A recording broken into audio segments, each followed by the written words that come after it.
Hello दोस्तों, मैं आप सभी का स्वागत करता हूं आपके अपने यूट्यूब चैनल रेम्बो बाबा कंपटीशन में। हम पढ़ रहे हैं यूपी पुलिस एसआई 2025 के लिए मूल विधि। मूल विधि में हम पढ़ रहे हैं घरेलू हिंसा से महिला संरक्षण अधिनियम 2005।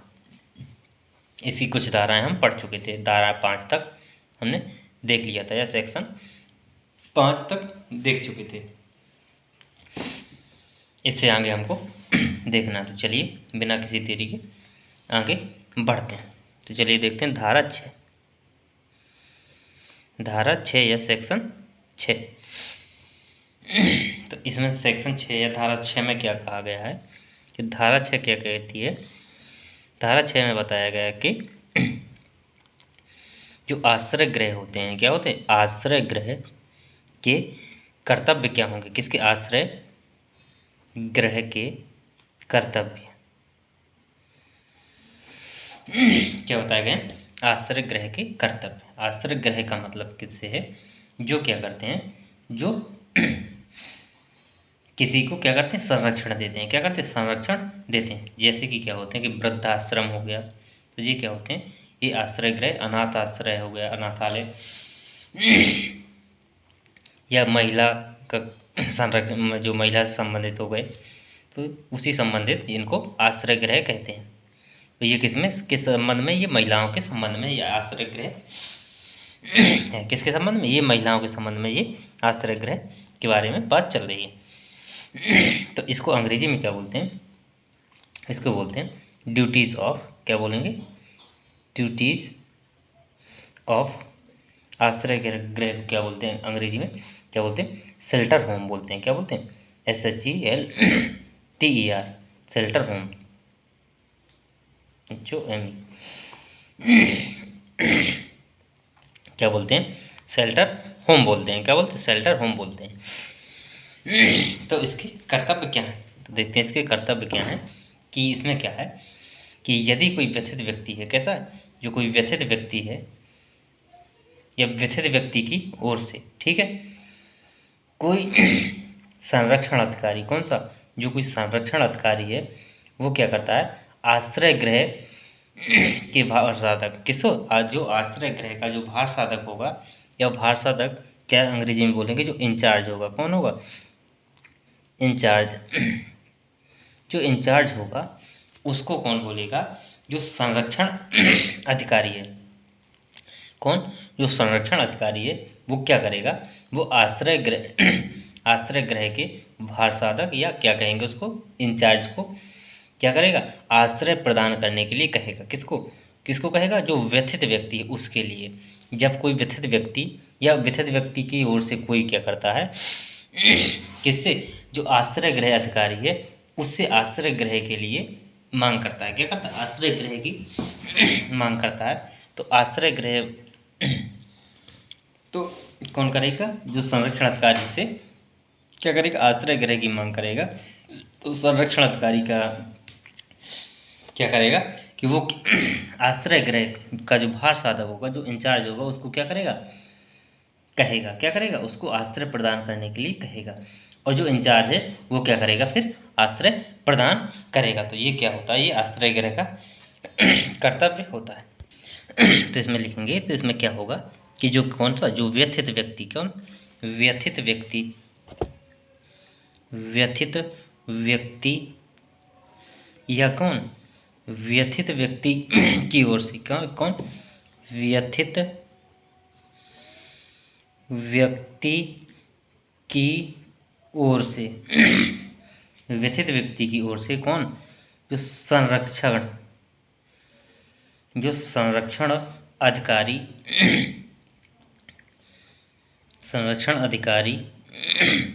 क्या करता है, आश्रय गृह के, किसको, जो आश्रय गृह का जो इंचार्ज है, आश्रय गृह के इंचार्ज या क्या कहेंगे, भार साधक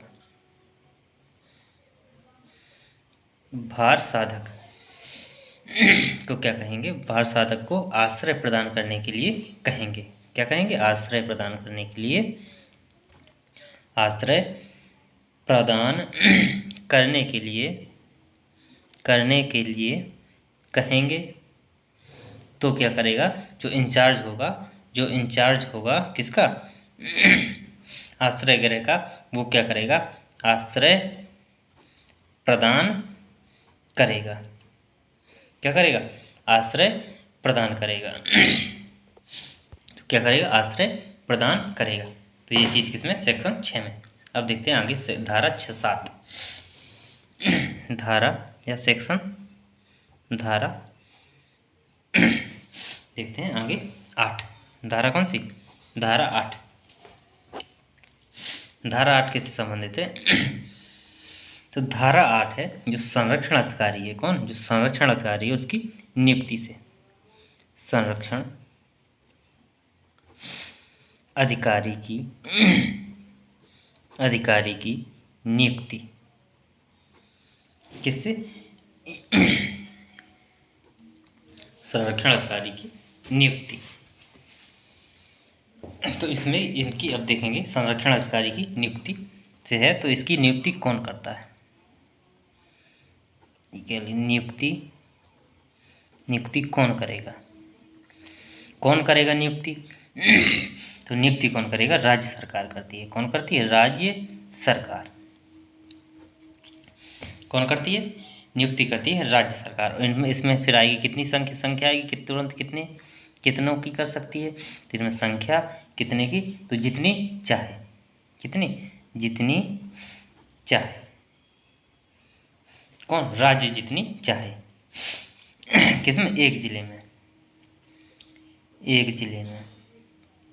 जितनी चाहे उतनी कर सकता है, बशर्ते कोशिश क्या करेंगे इसमें कोशिश क्या करेंगे, इसको नोट के फॉर्म में लिख लो कि सरकार कोशिश क्या करेगी कि जो संरक्षण अधिकारी हो, कौन, जो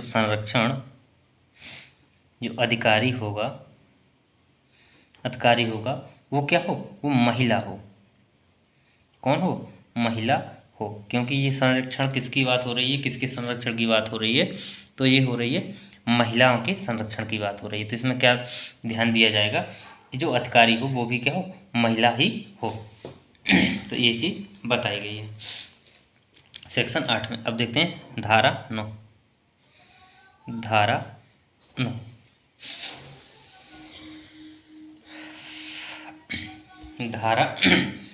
धारा 9 में क्या कहा गया कि जो संरक्षण अधिकारियों के कर्तव्य और उनके कार्य बताए गए हैं कि क्या कार्य हैं, किसके, जो संरक्षण अधिकारी हैं। संरक्षण अधिकारियों के कर्तव्य, क्या कर्तव्य, क्या बताए गए हैं, कर्तव्य बताए गए संरक्षण अधिकारियों के कर्तव्य। तो संरक्षण अधिकारियों के कर्तव्य क्या हैं, क्या करेंगे, जो संरक्षण अधिकारी हैं वो क्या करते हैं। तो ये क्या करेंगे, जो संरक्षण अधिकारी होगा वो क्या करेगा, वो मजिस्ट्रेट किसकी, वो मजिस्ट्रेट किसकी, मजिस्ट्रेट की, या मजिस्ट्रेट को उसका जो मजिस्ट्रेट उनका जो कार्य होगा उनके काम करने में क्या करेगा, काम करने में सहायता देगा।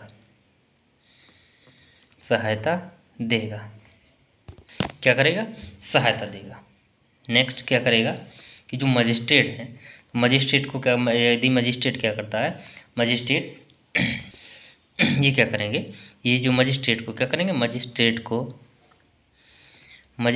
को क्या करेंगे, जो घरेलू हिंसा की है, क्या, जो घरेलू हिंसा की जो रिपोर्ट है, घरेलू हिंसा की शिकायत, क्या, शिकायत या शिकायत पर क्या करेंगे, घरेलू घटना, कौन सी, घरेलू घटना रिपोर्ट, जिसको अंग्रेजी में शॉर्ट में क्या बोलते हैं, DIR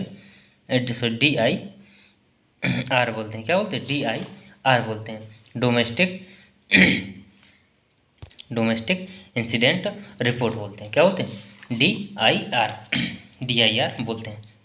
तो इसका क्या करेंगे, इस रिपोर्ट को कहाँ,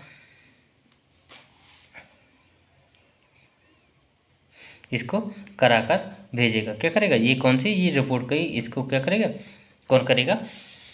जो संरक्षण अधिकारी हैं वो इस रिपोर्ट को, जो इनके पास क्या होगी, इनके पास जब ये शिकायत आएगी तो इनको किस रूप में दर्ज कराएंगे? ये किस रूप में? घरेलू घटना रिपोर्ट के रूप में इसको दर्ज कराएंगे। ये भी क्या है? इनका कार्य है। आगे और ये क्या करते हैं कि ये क्या करते हैं, व्यथित व्यक्ति को यदि क्या होता है कि जो व्यथित व्यक्ति है, क्या है? जो व्यथित व्यक्ति है, तो व्यथित व्यक्ति को क्या, यदि चोट लगती है, चोट लगती है तो ये क्या करते हैं? मेडिकल कराते हैं, मेडिकल कराते हैं, मेडिकल कराएंगे। क्या करेंगे? मेडिकल कराएंगे। और जो मेडिकल की जो रिपोर्ट आएगी वो कहाँ, किसको? वो मजिस्ट्रेट को भेजेंगे। जो मेडिकल रिपोर्ट होगी, मेडिकल रिपोर्ट जो होगी वो को कहाँ भेजेंगे? मजिस्ट्रेट के पास, मजिस्ट्रेट के पास, मजिस्ट्रेट के पास क्या करेंगे? भेजेंगे। और यदि कोई आवेदन होगा किसकी? जो व्यथित व्यक्ति की ओर से अन्य कोई आवेदन होगा तो उस आवेदन को भी क्या करेंगे? ये उस अन्य आवेदन को भी ये करेंगे। यदि व्यथित व्यक्ति कोई आवेदन करने के लिए कहता है तो उस आवेदन को भी ये क्या करेंगे? ये उसको करेंगे, आवेदन करेंगे। तो ये किसमें? सेक्शन 9 में बताई गई है। अब देखते हैं सेक्शन 10। अब देखते हैं सेक्शन 10 या धारा 10। धारा 10, धारा 10 में क्या कहा गया? धारा 10 में कहा गया कि सेवा प्रदाता के बारे में बताया गया है। किसके? सेवा प्रदाता, जो सर्विस प्रोवाइडर हैं उनके बारे में बताया गया। सेवा प्रदाता किसके बारे में? सेवा प्रदाता।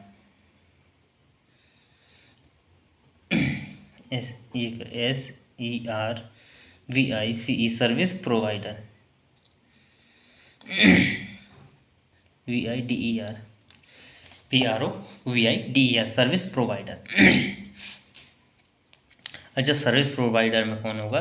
कि कोई भी सर्विस प्रोवाइडर हो जो क्या हो, कोई भी जो कैसी हो, जो रजिस्टर्ड कंपनी हो। क्या हो? कोई भी रजिस्टर्ड कंपनी, ऐसी ना हो जो कैसी हो, रजिस्टर्ड हो।